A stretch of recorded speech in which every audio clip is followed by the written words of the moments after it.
tia enti wo mo do mo baaye no abrofo no mo baaye bebrebe no mo baaye na bebe 200 bu abe 300 no e na o man kasa build baby okọ Elimina Castle ho mo build ho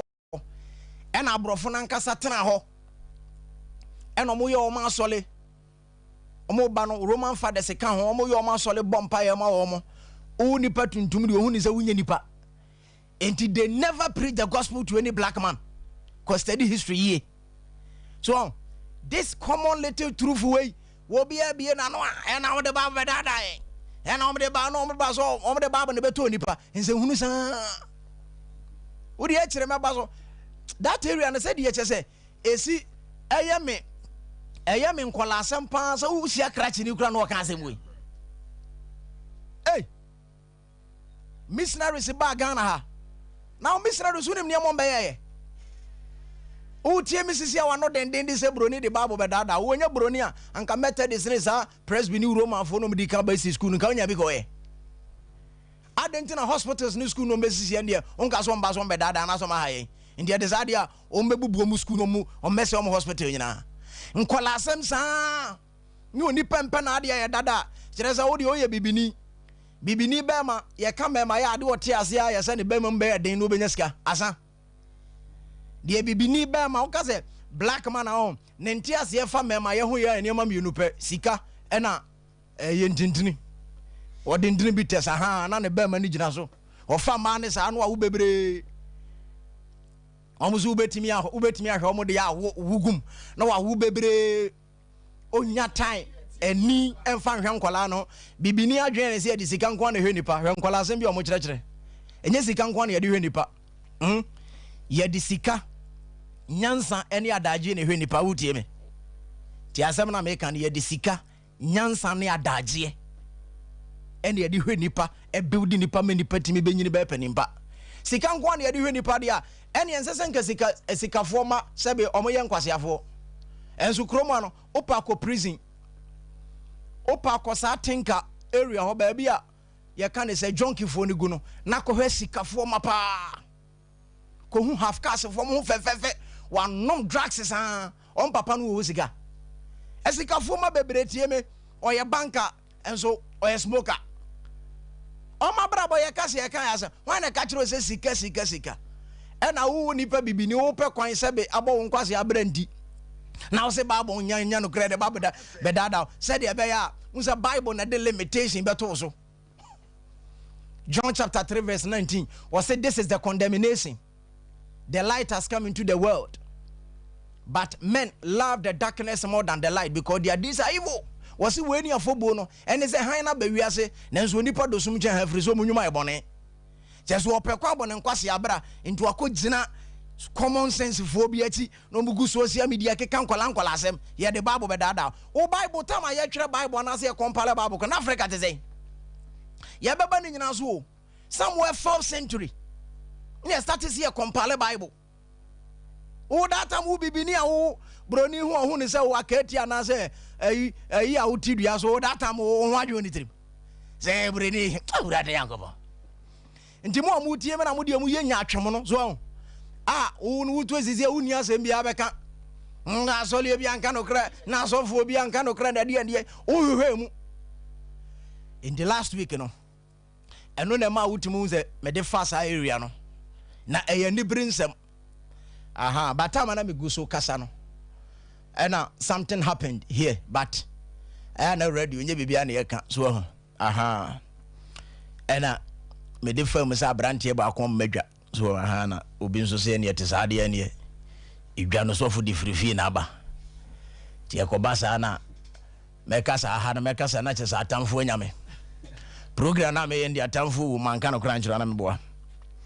bebre wo ho a eka o mon konanka o mon ntimi nka o ebiem I'm telling you titru asofo nya asofo ni nyina o ba asofo bebre ka o mon konanka e free inti me kasana sa asem ni bam sa na lady ni kan no so fu ni panyine tie o eye sa no abun sa atamfo na ni age enzo obi na kan na asem o se atamfo nyanyame ye da nyankopon ase so okay last week now you offended am pa chonye sa na tie why okay ye to aso na yakoye nem ye da nyankopon ase ene papa my beautiful opportunity into healing the church crusade, you know. Ye to aso ne akoye nem ne aka Nyankopon adwena ene opese ye ka kire asole no. Aha, me go so kasa fa message our title no say the church as a supermarket center and money transaction center. And I make a handsome. Or say a solid no who is here and I say a Jadibia and I baby a yes sika. And no one seven Americans is here. Na me duru ha me chiremu tie said ya me pesa me chire ne say Osha solid na juma ye yes is here ya. Asofo 95% omu tie misisi omo juma nyina ye yaji sika. Ne di sidan, ne di asiesie dem ho. Ne di bi tuatu asofo ka no omo ye adwuma ne ka. Eno ani ye to instruments ni ye renovation eno who sa so fo akohie ye meeting gidigidi pan ye bibia sikasem no mokwa koka who sa so fo akoye meeting say members no mu chinchine no ede ne ebeye enka ho Christianity amrema na ewura mema na ye mem yanim gua na egu ase say youth ni sisi a no sa asema medi kan kan ye no ho sa nkola teachings na omo keka no social media say the Bible be da down ade no the way see capture youth no o makeka nze hunu bebira kire youth na ma ene uni youth kasa na woka the concept of heaven and hell anu osere mabunu bebire wote bunsam jema anasa heaven anu osere ko wako social media ko tie nze hunu bebire ase ene say Roman ne Methodist ne Pentecost na woni tum ye nkire ne hwe aha into onu mo hwe into ye vulnerable to anything. Asofo ni nko meeting da enko bisa se dia ne yesese ye omu meeting nyina is about a dan a dom sika aha obo so mu ye meeting sisi na ye harvest time so na say harvest committee so mo tana se na 20 billion e bede ne ebenya aha de bitua asofo ka instruments ne ade so na me kire wo se sa adwuma we nya nu ntine Nyankopon frɛ yen no Nyankopon frɛ mai botae kese pa na na Migusu Kasano, Machirimu say, Obisi, Adintina wode such a huge and a strong allegation and accusation to us all and so. As some who can know the power. As of when he be born home or the power, Yanko Pojama, O can, I own Cassi Bino. Well, a Bino and a young cano. I said, Cheho. So group was of 400 to be a Bacope and a Juman Yanko Pondiama and a warrior. Bacope. Ena ni sikasem adeswa enye tan wa asole nim okọ konsole mo sole do drona sika ene biem adwuma potepa Nyankopon dem aye no ya adwen krampo ma so ne ya hyase ena de nyina ye concert so na ene adwuma kese ba adwuma Nyankopon dem aye no ma me no nka ene ho asem kakra na mo amofu sa asem na me ka no me ba asem be ka se ti asofo mpanifo me kasa me bo asole de ni ade no wo hu se case ni ho aha enti last 2 weeks 3 weeks ago because last 2 weeks me ba not just a light no off timankasa in the last week me ba so anye teaching so last 3 weeks you read scriptures bia na e kasa about adwuma Nyankopon de amayan you read Ezekiel chapter 34 verse 1 to 10 and yes I read Matthew chapter 23 verse 23 to 24 na ye kira sofo ni juma o ma ye ka ho nsem bebre ntino ye nsan go biem so ye ba be duru ba bia ye be hu se juma Nyankopon de ama cheche na nkasa no o say the main business and the core mandate of the shepherds is to feed and build the church spiritually with the kingdom concept and principles. O senka juma Nyankopon de sa sofo nsa potipa ne se ye beye ni nipa wo honhom fam e wo bra ye de aheman na dwene ne aheman ne nhyehyeye e se o makoma no o madwen mu na ba bi o nam bia no o mo kasa no bibie di adanse se o mo ya kristofo quotation sin ready no sa na e kire but enye sa na ye hu so nti o se ne ye beto aso ne asan akọ ba bi e ba be hu se asofo adwuma kese Nyankopon de ma wo mo no I said they have to build and do strong work of a gold, a silver, and precious stones to add up to the body of Christ, which is the church of God. Was say adwuma nyankopɔn de ama asɔfoɔ ne sɛ wɔn omunsi nipa yɛkasa yɛnsi nipa yɛnhyehyɛ wadwen ɛma wadwen ne mu nyɛ duru na ɛnyɛ den fama onyankopɔn botaeɛ ɛne onyankopɔn ɛne soade hunu nti a wɔde asɔle ne baeɛ so aha ɛno ɛna anka nyankopɔn de ma asɔfoɔ na maka asɛm bi wɔ ha wɔsi they have to build and do a strong work of a gold, silver, and precious stone. So you be 1 Corinthians chapter 3. You be reading 9 to 15. Now yakoko finance the gold, what do you call it? The silver and the precious stone. Yeah, the actually baby more actually. Nipa o motie na no mo ho say. Nyankopon de adwuma kese hye yenza. Enye adwuma nyankopon de ma yen ne ye na akoye buga mirika Bible studies what ya say wonti ase oni apon yentimi nyini e Kristofo omanya koshoko omo yale pa okay enti ye read the script and me di kan asem bia kire wo se wo ho nyankopon se ansa na ebaje obi atom so ya sole ba no hwe quotation e be read ni you esese ye building ma dudu level bi na oso nyankopon ani anase onyini ansa na agena tum se we de o ya sole ba nanso me ne wo kasa sisi ye ho se ye betimi age obi atum so ya sole ba ejere ne sikasem so asem na ye kan nya nkola asem anase ntwanto so se wuni sika wa sole ne ma sole no onka ho so asem to na sole ne beba se ya sole ba na asem ato no nti ye ba ye ko hwe book of records ne ya check o title dodo watua ene o warfare dodo watua and heaven is crying and asking what sort of shepherd are these asofo type be ni and adwuma mu ye nyina kire se mu ya antichrist asofo ene ye bekenka quotation ya onyankopon se adwuma we necessary anase aha ne ye de members ni duru kire se ye ye adwuma so ye bekenka sa quotation no na ye wie ne ye bisa se na adwuma we na nyankopon de amayen anase ekwa we ne tebia we na nyankopon se yema nipa ne meduru manase yema nipa ne nyina ansa na yagena tum so ya asole ba ene ya de nti ne ye de sa de yema ne nyina to nchen na emom no ne ayen ye generation we yetimi de ju obitum so ya asole ba ne sikasem se de osi di no kora we ne wo fe ne tight mu ene ne yagini tum so ya asole ba na sama me kan nya nkola ne ye kan say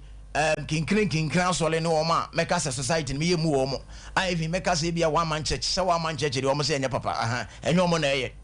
na emum nsole no a o mo klemi se o mo su bi mada tete asole no what you say tete asofo na o mo ya apostles ni most very reverend doctor professors no o mo na adani antichrist ye be kan quotation na obetie ni na mo nsole ma no nso o mo de musisi aso dem ho na enema asofo ni ye ni nyina no u tuesika anasa wo ya de nyina na wo bɔ wo na wo sugu yam enso nya wadwin se wo bejai anasa wo nya wadwin se wo bebisa question bia na wo bɔ wo hene yebesua ba beduru ba bia mo hune se ye ka se corruption na the one who is paying and the one who is receiving they are all corrupt the Bible say bra Jesus Christ wura so dem wo no Matthew chapter 21 wo say na otwen wo de anibere epia wo mo ton no mo to de esi ye no omo ton no omo ton no se obuo mu nyina so mo ya akoromfo to de anibere pam wo mu nyina enti sa asofo ton na wutobia onso wo ye corporate to ka koro no ne ho te niema nya asofo ye nya papa no se wo wa mo ani amre na wanhwe no amisa se de mi ye gina nyame asem so na nya nyankopon asem so a gitum se omfa wo ne enti ye hya ase na ye ready sa quotation no in the mic bompa ye na kire se ene yanko Kristo ye yo kese se ne nso ayo pe na wa makwan se yemfa wasem emre onyankopon wo man ene wadehye yempa ibone se obeboa etiefo a woti asem yi na watumi age asem yi ifri se wa se yibehu nokre no na nokre no ayeye na dehye boa ye ni ntimi mfa asem yi mobra se de se ne fata adwensa kira e wo doba Jesus Christ di munti amen amen. Great. 1 Corinthians chapter 3 verse 9 to 15 quotation a yedi kan hyase no na yenhwe adwuma nyankopon de ahya asofo nsa se we necessary mo yet said the last 3 weeks you read Matthew chapter 23 verse 23 was say munui mu nya atwemfo a muyi emme ene ntete so huntutu so dudu na embara ne mo kese gidi odo ene atentene na mupo oto aso se we necessary nka mo ye nti ene ye ba besua another way necessary nka mo ye asofo na ja ya de foforo. Let's go. 1 Corinthians chapter 3 verse 9 to 15 or say na ye nyankopon adwuma ye boafo mo ye nyankopon afu nyankopon dan nyankopon adom a ode adom me no so na me na meto fapem se odansifo nyansafo na obi to so na obi a otoso no nhwe se de otoso fa na fapem foforo de obi a ntumi ntonka de ehye hodada eni Yesu Kristo no ho na anso se obi di sika kokko dwete abohene nnua esere aburodua to fapem yi so a obi adwuma bedadi na eda no beyi no adi efiri se wogyamu na bedadi na sede obi adwuma te no ogya no beso ahwe se obi adwuma a wato asiso gina obenya aketua se obi adwuma hye a obehwera de ono ade obegye no nkwa na nso etese de enam ogyamu. Amen. Amen. Ye besa go through ene epese minya abotre ye kyerɛkyerɛ nsɛm no kakra ahwɛ adwuma nyankopɔn de asa asɔfo nsa nti utie sɛ de apostle Paul di kan ye no a ɔse na ye nyankopɔn adwuma ye boafo asɔfo ho asɛm na wɔka no na de di kan no fa so tirim sɛ ye kasa wɔsɔfo a wonye ni paketoa ye ni nyankopɔn bom na ye adwuma kyerɛ sɛ asɔfo ye nyankopɔn colleagues anase onyankopɔn co-workers na kyerɛ sɛ responsibility ɛda asɔfo so no so ɛna wɔto aso kɔ anim wɔ sɛ na mo de mo ye awurade nyankopɔn asase anase nafu the field anafa no san to aso a onyankopɔn ɛdan nti ha no 2 pictures ɛna wɔtwa de asɔre na fa ho anase wɔde asɔre na gyina so maka kyerɛ sɛ ɔde nyankopɔn asɔre no ɛtoto ɛdan sie afuoyɛ nipadua ɛna awaleɛ ɛna onyankopɔn de asɔre no toto ho na yɛmmisa sɛ ɛdɛnti ne nyankopɔn de na asɔre no toto afuoyɛ ɛdan sie awaleɛ ɛne nipadua ne tenten ne tie otwam nyina ne sɛ saa ɛnneɛma maako ɛnan wei nyinaa no 24/7 ɛfa process mu ka sɛ fa nhyehyɛ mu good abere ni abere nyinaa ɛsɛ sɛ nipadua yɛyɛ ho adwuma wo sɔle anɔpa the first thing ɛwɔ sɛ wura washroom na akɔyɛ nneɛma bebree ansa na wapie kakra ɛyɛ sɛ wotumi nya breakfast ɛnsɛ sɛ doctors nkyerɛkyerɛ mu kyerɛ sɛ ɛnsɛ sɛ ɔma kɔmode wansa na wadidi breakfast ti nipadua no ɛyɛ sɛ ɔma ne breakfast awia wobɛma ne lunch ansa na wama ne supper anwummerɛ ɛwɔ mu ɔsɛ ɔkɔ check up ɛwɔ mu ɔsɛ ɔnum nduro 24/7 yɛ nipadua no ho adwuma. What about aware nso ɛyɛ business ɛyɛ business kɛseɛ pa adwuma kɛseɛ pa aware yɛ ministry me ya bebre sɛ baby a church no atimi ayi gino pa from day one 19 kwadwo ho ever since asɔle ne ba ne sɛ asɔle ne asɔfo ne nyawale ho adwuma wa asɔle anka ɛsɛ sɛ maba wa ne mrantie enyinia na anka ya start kyerɛ o ma de frɛ na wale ye do ma practical school enye yizew yen kyerɛ nipa awale yie sɛ awale yɛ adwuma awale yɛ ministry awale yɛ nyankolasem awale enye sex nkoa sex play major role awale mu but e kakra bi awale nyina so kɛse ne de ma awale ahoden eye nyansa emu odu suban papa eni awale ahoden ne na aduru nti bema emfa ho ne sɛ de wasi ahye obɔ pɛ na asɛm na asɛ na ho fɛtie owura mu no hu so oba ne nya obi ayɛ sɛ da tete ne fia wonim nyansa pii anase atete ne yi a sisi ana awale no agigya nti sɛ church ni take awale serious na yɛ sɛ da building nipa for marriage ne ma nipa hu sɛ awale enye social media issue, awale enye etro asem, awale enye kala,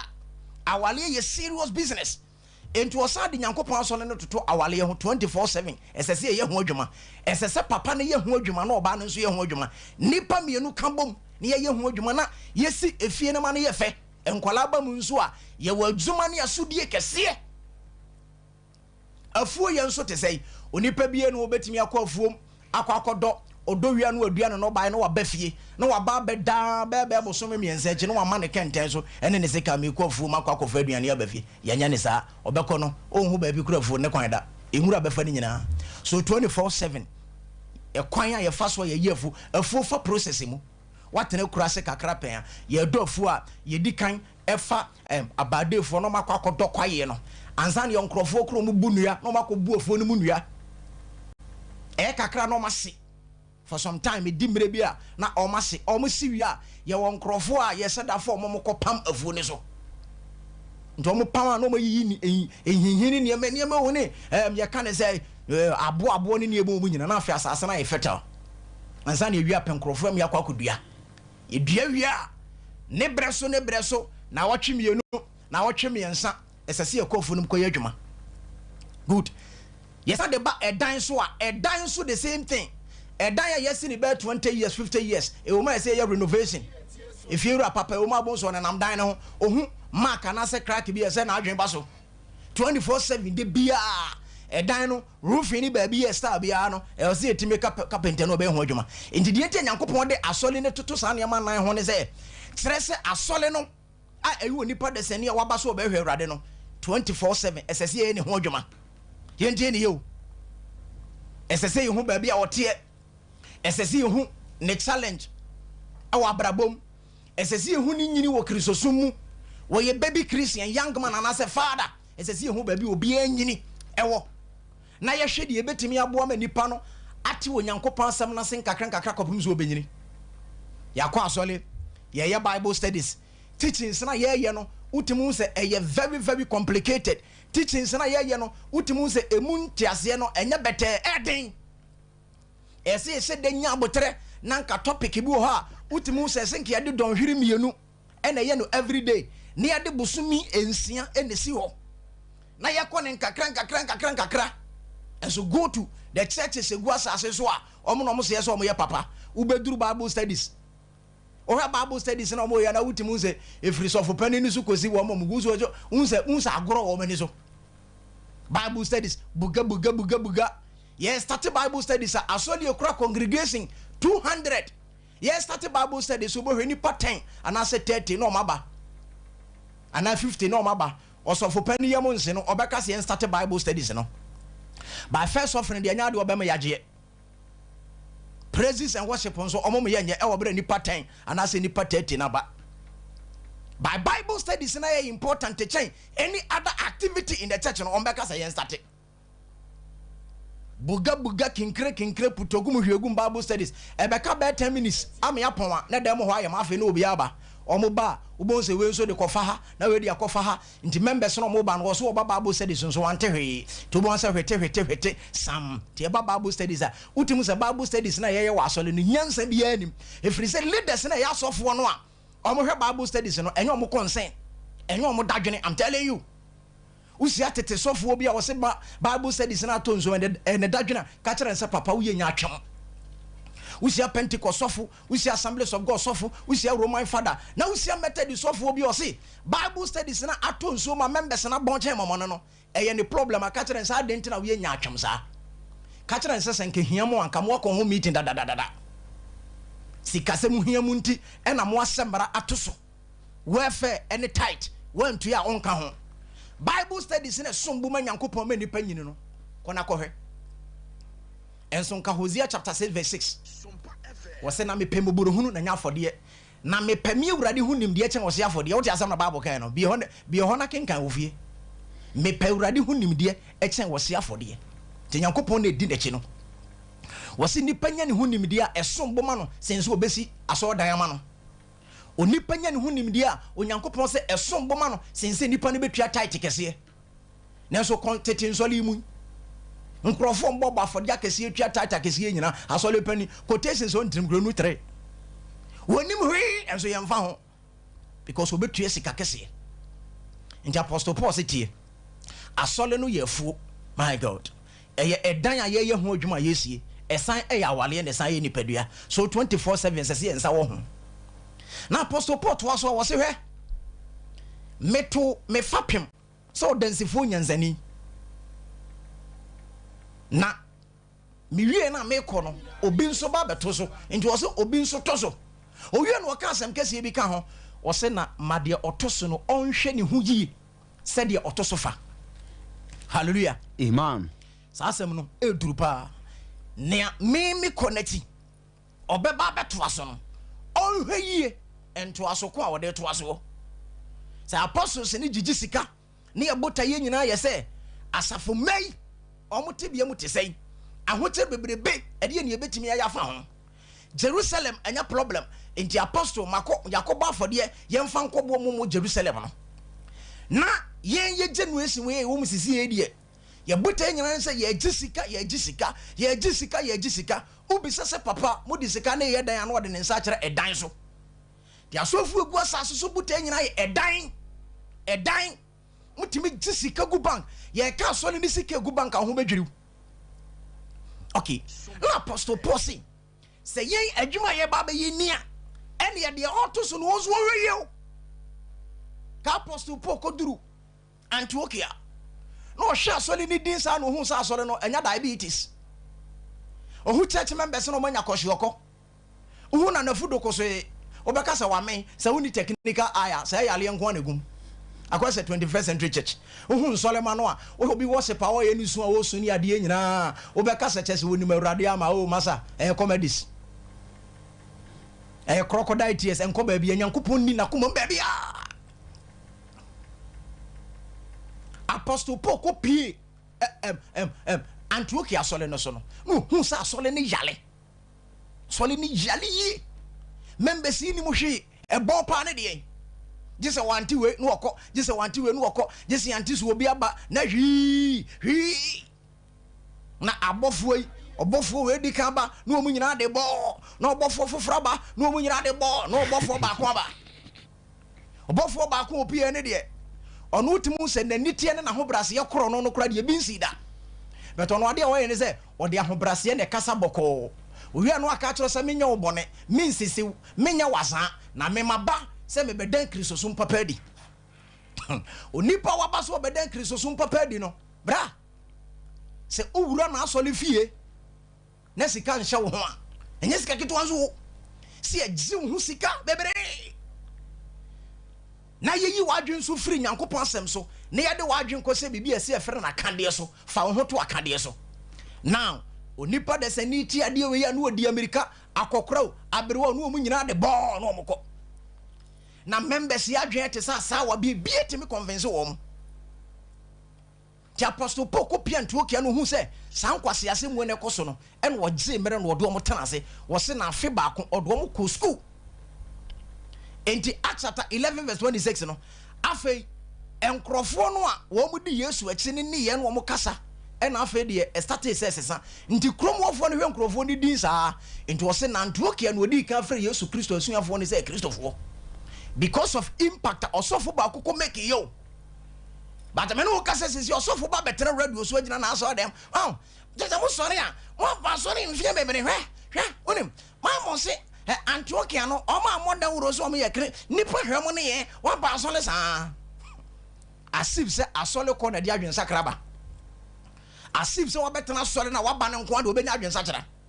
asif se wo ba sole a ye ni practical systems practical processes sesi odi ufomu enkakra hwe wadwen ne wonti ase ni ba bia duru sa wuti we baby Christian, we a young man Christian, a father Christian, we don't care. Ya de ani se abegina wanim ni lament ni complain se wi ani agiska ni ya pa ne masa asofo ejitum so musubi mada omye nyankopon krofo ne se omo bra omo ho ase omo nton kosua omo nton abefunko omo nton powder and Apostle Paul say ne otoso no onhwe se di osi to sofa na fa Apostle Paul ba be kire ne ma bi mu tie keyword no kan no wose meto me fapem so dansefo nyansani sa nyansa no de be hye ho ne yasem kase Asia ne say ono apostle Paul tama Yesu Kristo frɛ no na we Pharisee ni wa ben papa nenso obro ba ya na ye de pattern na system ne ma no o make sure say o de adwen ene ani da ho ebe ye adwuma pepepe te say de o ye de ma no tinu wo se meto me fapem se nyansane no kire say me ne honam sem bia nto agina asem bi obeka kire me bia no me hwe ne nto asom kura mpa se me de ye adwuma efiri se me ni nim de nchen no entimeto me fapem se odansefo nyansane ti de ode ma me ni pepepepe se ye buo nipa me buo nipa se me nya abotre de nipa dwen ko school no oti nyankopon samase ansa no anyina me ye process bi se me de nipa fam bia no me de ni famu enti ebra me nso meko no mo amu baba beto aso ase me no wo kasa sisi e wo ba so le bi dia anaso wo ba so le dia no obi anu ahono ise poso ye methodist enye yen sise no ye presby this is not our tradition and ye the tradition migidie ye niama sa ye ya de sa kakra and ye de amamre ani pasese ase nyankopon asole Apostle Paul se manfa honam sem amba nyankopon dwom ti bi ode ma me ne sa pepepe the great commission discipleship which is the heartbeat of the church, which is the blood of the church, which is the foundation of the church. That was only my main focus and my friend. My holding ni my dream you know me di zina kwaya ye faswa ye yen nipa. Kwaya faswa ye yen nipa. Timbre bi no kasafa Thessalonica asole no ho. O se mon kan se me bedi mu nche mfie miensa no. Nanka metimi aye me ho se Yesu Kristo somafo mo so nanso mo ho donti ya anye na emom ye bre ye ho ase eye mo bokoboko ete se de obagigifo bi jeje ne ba nanka ye betimi adimande bibia frem ho nanso hu se munyini wo Kristo mo no ye de sikasema de so atom so amokwa akogina ba bia di agu yani mase mbedi ho konkonsa asole no kuramu ntimi mfa mo hu hyemu yie nti yankase ye de nsa ye adwuma ena ye bɔ moden kyerɛkyerɛ mu nyankopɔn asɛm yie we nyina ya Apostle Paul record odu wa ya Methodist sofo we ya Pentecost sofo ye de ukọ branch na se papa emre so no ofuro ne ebisa sofa e de ne ye de be kwa e de ne ye de be kai wa dan ka se dan mitimi tena se din dwen sa de ho sa sofo gu asase so buta ye nyina ya physical building na che se the true church ne ye nipa look at oman ba bi eduru atutubutomfo ne akoromfo nko a dan okra the apostle bi a or say all fight for one politician bi a or say oba enti ono wanya politician ni mugidie nti opese Ghana fo nyina gine tuni eto aba no apostle wa ye nyankopon adwuma over 35 years wonko bie na no nkasa maminti a wo se say nipa no said you fight corruption no say wo man yi ba bia kete asese ba bia corruption aso dem nyina corruption we ni eto aba ma na obetimi abo ma corruption na bafom meti hodin sanam se hey asem na yehu osofo a wo adwuma ne se nyankopon ayiw se wo be training nipa me nipa free proye ne keta aseje mo no enne de wo faili wadwuma e de kosa politicians a na Apostle Paul say ne autosun wo hweye buga Bible studies ne nyansa bi anim no ebeso aba na aso aba nso nto wase na so obi ka kire ne ho se wono de sese na aba na wo so ono na wo so sese ya we ya Pentecost apostle members no na no ho popo most very reverend the members ne de ahobrase de bi omo de da omo fom nto man ka se timi tenasi hunu se adwuma na ye ne nya papa mini Methodist ne Pentecost Assemblies of God ne tete asofo ya ma hu se bebre di nkomo mo ka se no kwasem nie great commission ne de church na faili omo kanide bia ono agitum say ya faili yet ni ya faili na enye papa no eno na yo mu focus na Apostle Paul say memra kan kire wo say heye say dia wo to sofa na afa no obe kire ade bi mu waseso obi pa ho obetime de material bi atoso anase akadia ye de ye edan ne ho adwuma material anase akade ade ne edan ho adwuma no betimi de atoso na apostle Paul say mu miensa o say mu mienu and wo say obi pa obetimi de go to verse 10 na ye hwe say the apostle Paul esiputu no 1 Corinthians chapter 3 verse 10 go o say na ose nyankopon adom a wode adom me no so na me na meto fapem se wodansifo nyansafo na obi to so na obi a otoso no nhwe sede otoso fa na fapem foforo de obi a ntumi nto nka de hye hodada eni Yesu Kristo no ho ye kase ye kire mu a Messiah foforo bi ntimi nsole o kase fapem foforo de obi ntimi ntowa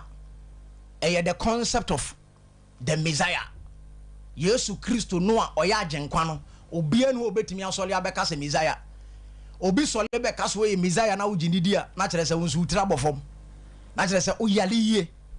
mate se akwa bi apie central region oba bi wo so ye Messiah na mse oyale papa na uhun krofo ne nkokrafo bi omutie no mudi na chem se enipa mabo o se fapem fofra oye Kristo ni di obi ntimi nto nhye ho enka de odada no so to aso na yenko yenim o se na fapem foforo de obi ntumi nto nka de hye hodada eni Yesu Kristo no ho na nso so obi di sika kokko dwete afetie waka fapem na oye Christ na wie se Christ ne de ba bi obi abeko obi aso ye Yesu adwuma Christ ne de obi ebo ne din Christ ne de obi efre ne se yewura ya je nkwa Yesu yewura ya da wasio o wasafo wa mo asafo aye kese obi ebo Christ din se Christ na afre no ento o se Christ ne de obi ntimi nyim firi ho nanso obeka asem bi ato aso o se nanso so obi pa Christ no a oye fapem no eba so obi to so obetimi de ade foforo bi ato so o se de ne betimi de ato so o se nanso so obi di sika kokko dwete abohene yes nnua okay esere abrodua tofa pemi so a good waka eniama 6 eniama eden miensa ena de emre miensa wose na so obi di sika abohene ene dwete etofa pemi so a obi nso de abrodua esere ene dua to so a obi adwuma bedadi o se meba obi adwuma ebedadi Yesu Kristo say na we yourself sisi ano e wo nsam say opa wo besi wo nsole na amoma ye den na wo manyini na bibia ntimi movie wo mo eno ene the concept of gold silver and the stone the stone ebo jete ene sika unse gold the fa process mu na ye den ebo nso bibia ntimi no jete nso bibia ntimi no ena onyankopon se ansa na onipa de sani betimi aba be huru Kristo no this a process ye de gold fam no ye de sani nipa no nso fam bi nti ansa no betimi anyini wo Kristo mu no edin onya dwuma toto o me pato anya complaining no onse me preach na me ka asem bi se members ni chinchini omo soli omo kotoko so ani nkotoko hu powder na yade a na asofo no kwase adwuma na amasa enema ne koso a obi butimi fu unim die nti obi buofu wo se na da bi asofo no mo nka se enye unim die nti a eno no obo ne nsem se asofo ne ka se enye de bi omo ka se enye na asofo de de na obetimi aye onya ka no wanti ade na obeye eho na waadwen na epem waadwen ye wo se ye ka se onyankopon afre sofo obi na adwuma ne se o megina wanim na de bia no on complaining na on lament na on kasa keke me pato nyankopon mfre osofo so megina wanim no nka nkyero se wenye o dabi na nyankopon frɛ osofo aha nyina ye bɛsɛ da abaso onyankopon frɛ osofo se onfa process mu te sɛ de yesi dan te sɛ de ye afuo te sɛ de ye wale na wale ne bɛyɛ fɛ ne bɛyɛ nika osofo adwuma no enti so oba no obegina wanim na asɛm nyina ye complaining de bia asɛm baako wo ma ka no nyankopon yi ne nkrofo bi no de ani brɛ ka ho asɛm na wo ka so mo kasa ti asɔle a wo kyerɛ sɛ wo yale bebre but I don't blame you if it was nipa woni nim de no betana samanfo asafo mu so ni frɛ ni tiro ni frɛ ni kom nyina kwa mrem asofo di nyankopon hwemo den na ya asofo dodo na and na di Nyankopɔn hwam dendenden ento ɔse obi pa wo betimi de dwetɛ abohene ene sika to so. That is a dwumaden no say yenya abotre hu nipa ni nyini wo Kristo mu. Say ya Bible studies nipa na tiase won tiase we don't care upon.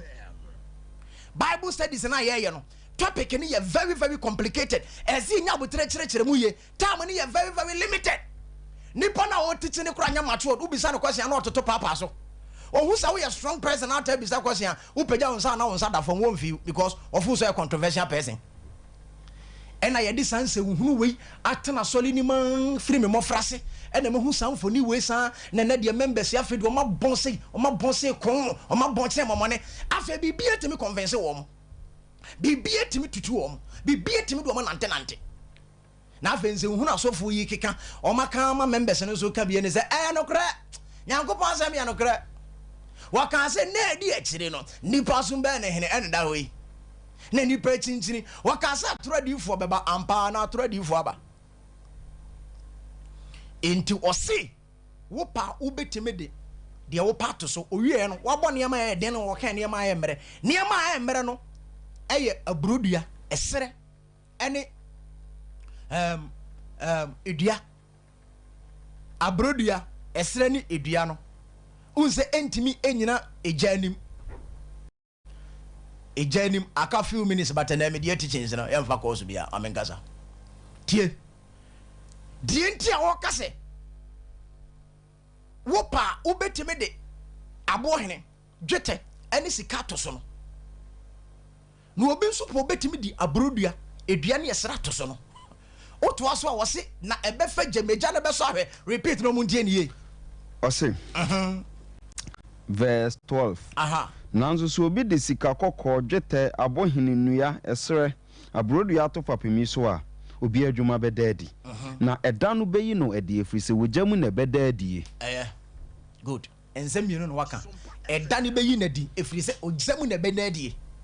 do person o kire ne se Kristosom ye wo ena hodo akase yenu ne gina ho ma Kristo ni bia ebrebon ye wa asase so ene ebrebon ya edakase nam kwa so ba ya temuda en wo se obi wa sole ba na ho ya den a Kristosom no oba mo Yesu se do pese odi machi no ompa ne ho achi no omfa na asenua ni gina wo de ma amane ohaw no wata bebre hallelujah amen tuba Kristosom ade ba ko Nyankopon tade ni pafama ya ho kire amane ene ohaw tuba Kristosom a obetimi asiesie ne ma bebre wadwuma betimi asai na Nyankopon ya we wawale ho betimi ye de na Nyankopon ya we ebetimi ye de na pi na wo ba na Nyankopon ya we but enye efie no mi na di wachi ebi ho a Onyankopon ena ote ho no hwe udin ena odo fa process mo enti na 1 Peter chapter 5 verse 10 was na adum nyina Nyankopon wa frama ba ne da ni munyam no ono na so nyama mu hunu amane kakra nso besiesie mo pebe mo wo se yetem no mo nyina so entu ba Kristosom Nyankopon de ahokyere ene siesie yen Nyankopon de ahokyere ne dwale yen Nyankopon de ahokyere ne amane ne se ye den enti esese educating members no na members ne ti ase se adwuma se ye ka abrabo ho etobere bia awale na katetemi si so etobere bia niam temi ya basa enso na wusuro Nyankopon nya ufie no mi na di wachi o na Nyankopon na wafre wo no sa na ne process tie enti emfa ni pa dwin ko school no nyante ase ye wi na feduru tama ahohihia ene ahokyere na ba wo se ba bia menam yi meni Nyankopon na nam na eye den Nyankopon beyi me no omedi nkonim nanso ebon a ene adaje ye nsedam fama members ya wo munum hwi asem to na no ofu se abusuamu no mi na di nachi abusuamu no mi na di nachi dia ene enye Roman father asem enye Pentecost apostle asem se abusuamu no me dia ene no ohia powder abusuamu no me dia ene no ohia dade bi twa dadem anase kosua kokko na wakwa akoto ena apostle Paul kan asem bi se dia wo pe no betimi dia toso nanso osofo Nyankopon se men kantro se be fajem ka se be fajem na oja ne be so ahwe wose na se wadwuma ne temi dzina ene kire sa wo yesofo papa wo yesofo na sa won sole masade so mu chinchini okoto we no akoto we a ansa na wo de blebeto no so ne dika bisa ho se na me build no nanso ani frade ndi omu faili omu adwuma no and Tretira na Yankopon de mo messes and come here no man you. No de subuni na kwakoto members and so na members and so agiatum say e o man na bom. E di asemi ba wie. Asem wa mi bi sa asofo ne say the later part no was in ka yemfa nipa ne mfam reading the fast na esi. O say later part na quick. O say nanzo so obi de sika akọkọ dwete abohini nu esra brodu atofa pemi so obi adwuma bedadi na da no beyi na difri so jamu na bedadi na sedi obi adwuma te no oja no beso ahwe so obi adwuma wato esi so gina obenya akatua so obi adwuma hye a obehwera de ono ade obeje no nkwana nso ete sede nam ojamu amen amen enti ebre de ba wieye no se adwuma nyankopon de semete de sene Pentecost ne tete asofo insane ze yam build nipa me nipa na nya sisika kokko cheso obeye den onsura ho kire obeye den ba bi onam bia corruption obi antimi convention no obeye den amane onam bi otimi gina ene edi putogum hwiegum buga Bible studies is equal to koshoko Christianity members ya bonsa no madwuma ha na adwuma nyankopon de amane senka yama nipa na nya den etese sika kokko dwete ene abo hene ena yadwuma boninti ene members na etese edua abrodua na yesere enti ohuja no wose ohuja no odwane ohuja no aboto enti nyankopon ka kire asofo senka yam build nipa me nipa nya den na ose momfa ne nto no so ose we na esa mo de to Yesu Kristo fa pem ne so do obeso jane say ansa na ebeju obi atum say Yesu Kristo eba anase o ye Kristo ni a yede ne to so no ne yede na fa process we mu nanso ene de mi bisa say adenti na ene ye betimi age watum so ya asole ba ye ko hwe bukum ni ahwe wo efe eno title tia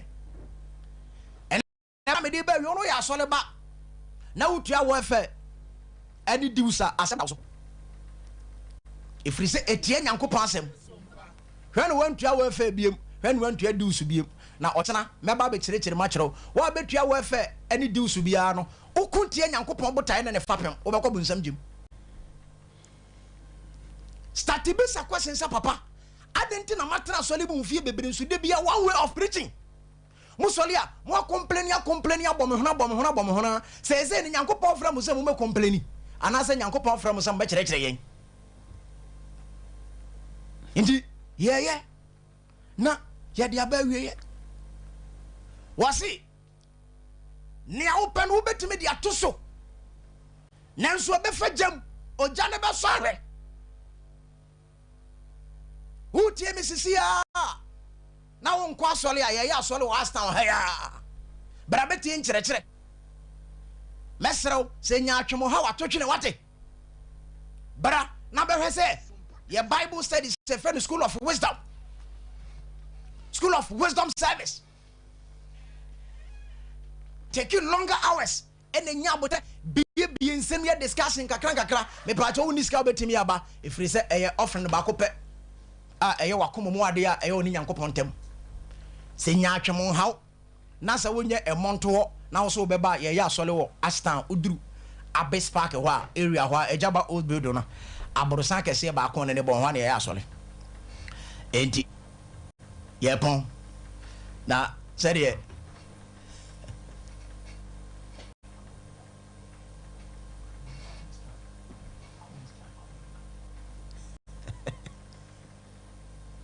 so as a news for no on the news is here and no yeah na ya pon enti nyame adoma me de me personal line to dwa wa person of frame asawa ya kan mesre enya agoro sem oni brinsam Christianity here say any be buy ho so ni e be ja complaining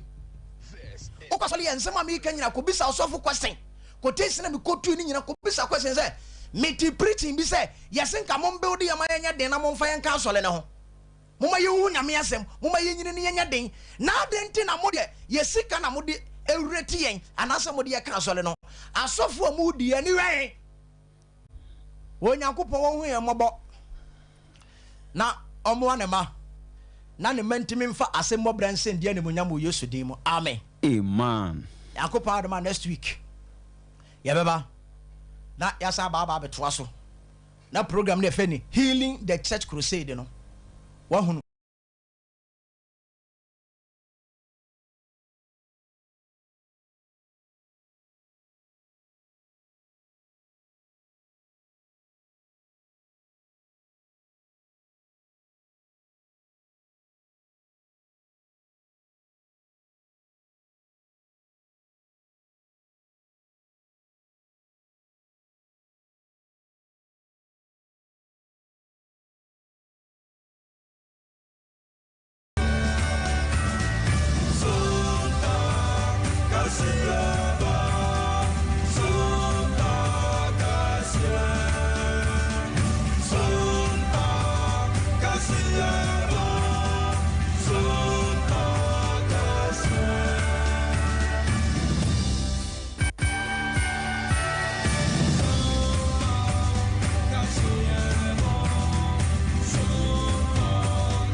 Ya boy, ya back SOMPA. Ya boy, ya back SOMPA. This is 93.1 FM. This is 93.1 FM. This is